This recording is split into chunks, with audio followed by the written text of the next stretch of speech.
அன்பானவர்களே, அன்பு வணக்கங்கள். இறந்து போகிறவர்களுடைய ஆன்மா உடனடியாக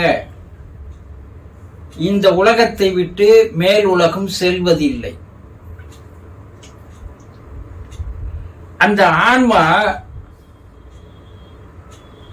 குறைந்தபட்சம் 16 நாட்களுக்கு அவர்களுடைய வீட்டிலேயே தங்கி இருந்து வாழ்கிறது. ஏனென்றால் பல ஆண்டுகள் அந்த உடலிலேயே அந்த ஆன்மா வாழ்ந்து விட்டது. அந்த உடலை வைத்துத்தான் அனைத்து இன்பங்களையும் அனுபவித்தது, ஆசைகளை நிறைவேற்றிக் கொண்டது. அப்படிப்பட்ட அந்த உடலை விட்டு மேல் உலகம் செல்வதற்கு அந்த ஆன்மாவுக்கு மனம் இடம் தருவது இல்லை. ஏனென்றால் ஆன்மாவும் மனமும் சேர்ந்துதான் வெளியே ஏறுகிறது. உடலை விட்டு உள்ளமும் உயிரும் வெளியே போகிறது. உயிர் நுண் உடல் என்று இதை சொல்லுவார்கள். அப்படி இருக்கின்ற அந்த மனம் இருக்கிறது அல்லவா, அந்த மனம் இந்த உடலை பார்த்து ஏங்குகிறது. ஒன்று, இந்த உடலை எடுத்து சென்று புதைத்து விட்டாலோ எரித்து விட்டாலோ மறுபடியும் தான் வாழ்ந்த வீட்டை விட்டு போவதற்கு மனமில்லாமல் வீட்டிற்குள்ளேயே வந்து விடுகிறது. என்னதான் சடங்குகளை செய்தால் கூட அது அந்த வீட்டுக்குள்ளேயும் அல்லது அந்த வீதியிலேயும் தான் 16 நாட்களுக்கு வாழ்கிறது. நம் குடும்ப உறுப்பினர்கள் நம்மை பற்றி என்ன நினைக்கிறார்கள்? நம் மீது உண்மையிலேயே அக்கறையாக அன்பு செலுத்துகிறார்களா? நம் மீது பாசத்தோடு நேசத்தோடு இருக்கிறார்களா? நாம் இறந்து போய்விட்டோம் என்பதால் நம்மை புறக்கணித்து விடுகிறார்களா? இதையெல்லாம் அந்த ஆன்மா அந்த வீட்டிலேயே இருந்து பார்த்து வருகிறது. அந்த ஆன்மா வீட்டில் இருப்பதை நாம் தெரிந்து கொள்வதில்லை. நாம் ஏதோ இறந்து போய்விட்டார், அவருடைய உடலை எடுத்து சென்று எரித்து விட்டோம், இதோடு முடிந்து விட்டது என்று நினைத்துதான் நாம் வாழ்கிறோம். ஆனால் 16 நாட்களுக்கு அந்த ஆன்மா அந்த வீட்டிற்குள்ளேயே இருக்கிறது. அது பல ஆண்டுகளாக வாழ்ந்து வந்த அந்த இடத்தை விட்டு அதற்கு போவதற்கு மனதில்லை. குடும்ப உறுப்பினர்களை விட்டு பிரிவதற்கு மனமில்லை. அதனால் அவ்விடத்திலேயே அது சுற்றி சுழன்று அலைந்து திரிந்து வந்த வண்ணமாக இருக்கிறது. இதை நாம் யாரும் புரிந்து கொள்வதில்லை. ஏனென்றால் இதையெல்லாம் கற்பனை என்று சொல்லுவார்கள். ஒவ்வொரு கண்டுபிடிப்புக்கு முன்னாலும் அந்த கண்டுபிடித்தவன் அதை எடுத்து கூறும்போது அது பொய், கற்பனை என்று தான் பலகாலம் சொல்லி வந்தார்கள். மெஸ்மரிசம் என்ற ஒரு கலையானது மெஸ்பர் என்பவரால் கண்டுபிடிக்கப்பட்டது. அவர் அதை வைத்து பலவிதமான செயல்களை செய்து காட்டினார். உடனே அந்த நாட்டைச் சேர்ந்தவர்கள் அவர் மந்திரவாதி, மாயாஜாலக்காரர் என்று சொல்லி அவரை நாட்டை விட்டு வெளியே தெரிவித்தார்கள்.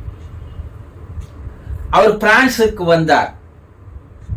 தன்னுடைய அந்த கலையை பெரிய அளவில் வளர்த்து பல பேருக்கு அது பயன்படும் வகையில் செய்து காட்டி உலக புகழ் பெற்றார். கலிலேயோ தொலைநோக்கு ஆடியை கண்டுபிடித்தார். ஆனால் அவர் வாழ்ந்த நாடு கிறிஸ்துவ நாடு. இவர்கள் வேறு ஒரு கருத்துக்களை வைத்துக் கொண்டிருக்கிறார்கள். மேலே கிரகங்கள் அங்கேயே நிற்கிறது என்று இவர்கள் கூறுகிறார்கள். அவர் தன்னுடைய ஆடியின் மூலமாக அது வட்டப்பாதையில் சுழன்று வருகிறது என்று கூறிய போது எங்கே நம் மதத்திற்கு எதிராக மாறிவிடுமோ என்று அவரை நாட்டை விட்டு துரத்தினார்கள். ஒவ்வொரு கண்டுபிடிப்புகளும் இப்படிதான். முதலில் அதை ஏற்றுக்கொள்வதில்லை. பல்வேறு நிறுவனங்களுக்கு பின்னால் பல காலத்திற்கு அப்பால் அதை ஏற்றுக்கொள்கிறார்கள் மக்கள். அதுபோல இந்த இறந்து போனவருடைய ஆன்மா அந்த வீட்டில் இருக்கிறது என்பதை பலர் ஏற்றுக்கொள்வதில்லை. ஒன்று, தெரிந்திருந்தால் அதை பற்றி பேச வேண்டும். தெரியாத பட்சத்தில் அதை தெரிந்து கொள்ள முயற்சிக்க வேண்டும். அதை விட்டுவிட்டு இதெல்லாம் கற்பனை, பொய் என்று கூறினால் அவர்களுடைய அறிவினுடைய தரம் வளராதையே இருக்கிறது. யோகிகள், ரிஷிகள், முனிவர்கள் எல்லாம் வேதங்களிலும் சரி, புராணங்களிலும் சரி, மறைநூல்களிலும் சரி, பல ஆயிரம் ஆண்டுகளுக்கு முன்னாலேயே இதையெல்லாம் தன்னுடைய தொலைநோக்கு பார்வையில், சூட்சும கண் பார்வையில், ஞான திருஷ்டியில் கண்டுபிடித்து கூறினார்கள். ஆன்மா அந்த வீட்டில் தான் தங்கி இருக்கிறது. அதற்கு சில சடங்குகளை செய்து அதை சாந்திப்படுத்தி, அமைதிப்படுத்தி, அதை மன ஆறுதல் அடைய செய்து, அது சந்தோஷமாக பிரிந்து போவதற்கு நாம் சில சடங்குகளை செய்ய வேண்டும் என்று சடங்கு முறைகளை உருவாக்கினார்கள். இன்று வெளிநாடுகளில் ஆவி உலக ஆராய்ச்சியாளர்கள் அந்த ஆன்மாவை படம் பிடித்தே காட்டுகிறார்கள். அந்த படத்தில் அந்த ஆன்மா இருப்பது தெரிகிறது. இப்ப நிரூபணமாகிவிட்டது, நிரூபிக்கப்பட்டு விட்டது. அப்படி உங்கள் வீட்டில் யாராவது இறந்து போனால் அந்த ஆன்மா 16 நாட்கள் உங்கள் வீட்டில் தங்கி இருக்கிறது என்பது உண்மை. அது தான் வாழ்ந்த போது எதை எதை விரும்பி சாப்பிட்டார்களோ, எதன் மீதெல்லாம் ஆசை வைத்திருந்தார்களோ, எதையெல்லாம் விருப்பப்பட்டார்களோ, அதையெல்லாம் நாம் நாள்தோறும் ஒவ்வொரு நாளாக படையில் இட்டு அவரை நினைத்து வணங்குகிறோம் அல்லவா? 6ஆம் நாள் படையில், 7ஆம் நாள் படையில், 8ஆம் நாள் படையில், 9ஆம் நாள் படையில் என்று பல படையல்களை செய்வார்கள். இரத்த சம்பந்தமாக இருந்தால் அவர்களும் ஒரு நாள் படையல் போடுவார்கள் அவருக்காக. இதெல்லாம் எதற்காக இந்த சடங்குகளை செய்கிறார்கள்? இந்த ஆன்மா அந்த வீட்டில் இருந்து தனக்கு பிடித்ததை எல்லாம் செய்து கொடுக்கிறார்கள், படையில் இடுகிறார்கள் நமக்காக. நம் மீது இவர்கள் அன்பாக தான் இருக்கிறார்கள், பாசமாக தான் இருக்கிறார்கள், நேசமாக தான் இருக்கிறார்கள். நம் பிரிவை அவர்களும் வருத்தப்படுகிறார்கள், கவலைப்படுகிறார்கள் என்று இதையெல்லாம் அந்த ஆன்மாவானது பார்த்து கொண்டிருக்கிறது. கடைசியாக ஒரு 14வது நாளோ 16வது நாளோ ஒரு சடங்கை செய்வார்கள். அந்த சடங்கு காரியம் என்று சொல்வார்கள். அந்த ஆன்மாவை சாந்தப்படுத்தி, அமைதிப்படுத்தி, அதை மேலுலகிற்கு அனுப்பி வைக்க வேண்டிய செயல்கள் அது. அதில் பல்வேறு அர்த்தங்கள் இருக்கிறது. இதையெல்லாம் நாம் பாட்டனார், முப்பாட்டனார், அதுக்கு முப்பாட்டனார் எல்லாம் செய்து வருகிறார்கள் என்றால் முட்டாள்தனமான செயல் அல்ல.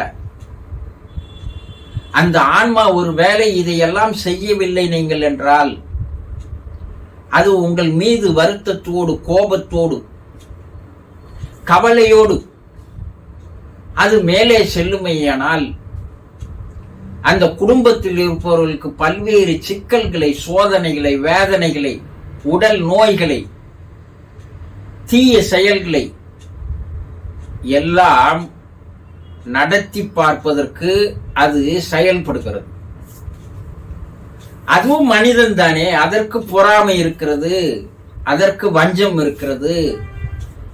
அது தன்னை நினைத்து தன் குடும்பத்தினர்கள் தனக்கு எதையும் செய்யாமல் விட்டுவிட்டார்களே என்று அது வேதனை அடைந்தால், அந்த வேதனையுடைய அதிர்வலைகள் அந்த ஆன்மாவோடு மனம் இருக்கிறது. மனம் எதையெல்லாம் நினைக்கிறதோ, சிந்திக்கிறதோ, கவலைப்படுகிறதோ, வேதனைப்படுகிறதோ, துன்பப்படுகிறதோ, துயரப்படுகிறதோ, அதெல்லாம் மன அலை ஃப்ரீக்குவென்சியாக அந்த குடும்பத்தாரை தாக்குவது உண்மை என்பதை நிரூபித்து காட்டியிருக்கிறார்கள்.